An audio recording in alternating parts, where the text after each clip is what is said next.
Non, il n'y a pas qu'Agatha Christie qui sache écrire de bons polars, mais il faut dire qu'elle nous en laisse pas mal. Plus de 200 histoires de meurtres, de mystères, d'enquêtes et d'inévitables et tant attendues confrontations du coupable.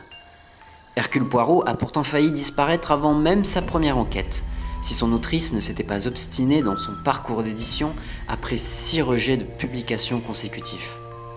Peut-être qu'elle ne maîtrisait pas encore en 1917 l'élément essentiel d'un bon polar qui a fait d'elle le maître incontesté de ce genre.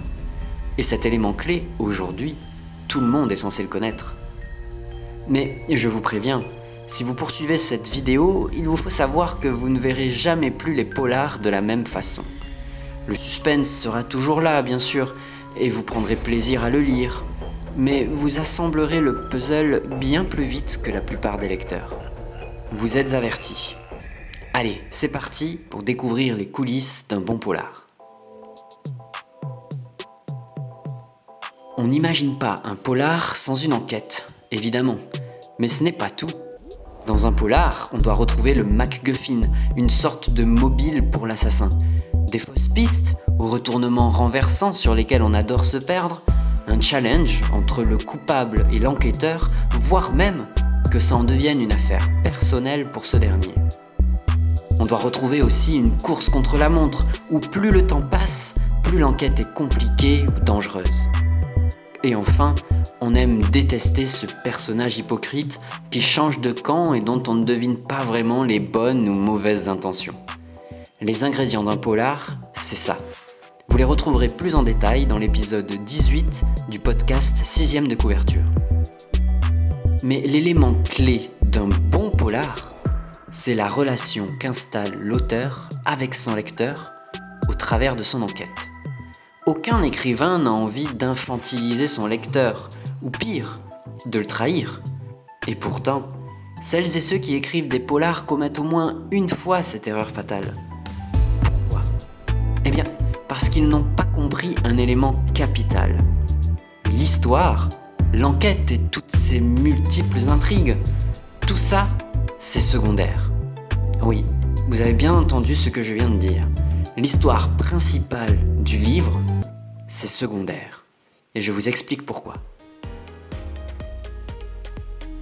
Au profit de l'histoire principale, des rebondissements dans l'enquête et de la volonté de surprendre, certains auteurs sont prêts à trahir leur public sans même s'en rendre compte.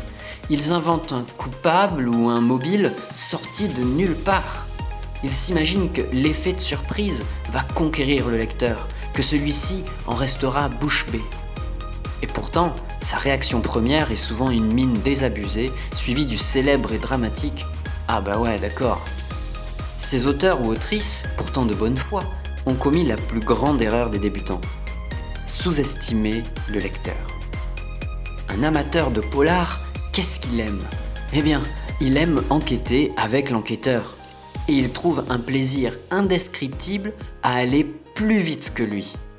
Et s'il n'y arrive pas, il aime se dire que tout était pourtant là sous ses yeux depuis le début et que la prochaine fois, il fera mieux.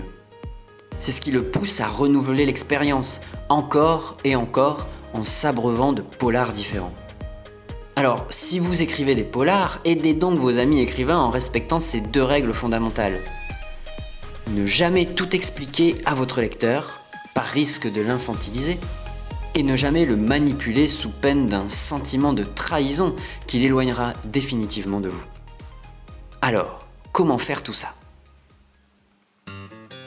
Pour ne pas infantiliser votre lecteur, je vous invite à ne pas révéler trop vite les indices ou à marteler les évidences. Faites-lui confiance, dans un livre rien n'est laissé au hasard. Si une description est faite de quelque chose, elle a forcément son importance. Une description inutile, c'est une description de trop. Votre lecteur le sait, il est attentif. En revanche, pour ne pas le trahir, ne lui cachez pas volontairement les choses sous prétexte de le surprendre plus tard. C'est une fausse excuse. Une intrigue bien menée n'a pas besoin de masquer les indices. Les cacher, oui, les ignorer volontairement, non. Gardez ça en tête pour transformer votre polar en un polar mémorable qui redonnera envie à votre lecteur d'en découvrir encore un autre. Ça y est, vous détenez le secret d'un bon polar. Vous vous avez compris que l'histoire principale ne sert en réalité qu'à créer une relation entre l'auteur et le lecteur. Que vous soyez le scénariste ou le spectateur, vous êtes acteur de ce jeu d'équilibriste. L'auteur teste le lecteur pour savoir si celui-ci réussira à assembler le puzzle quelques pages à peine avant le dénouement final du livre. Cette relation auteur-lecteur est l'élément principal d'un polar. C'est ça qui compte. Si vous avez apprécié découvrir cette réalité, je vous invite à vous abonner à cette chaîne YouTube pour encore plus de secrets. En revanche, si vous vous lancez dans l'écriture, vous aurez besoin de vous armer solidement. Pour cela, je vous invite vivement à découvrir le podcast 6ème de couverture, dans lequel vous retrouverez plus de 70 épisodes de près d'1 heure dédiés aux techniques d'écriture. Alors, à très vite.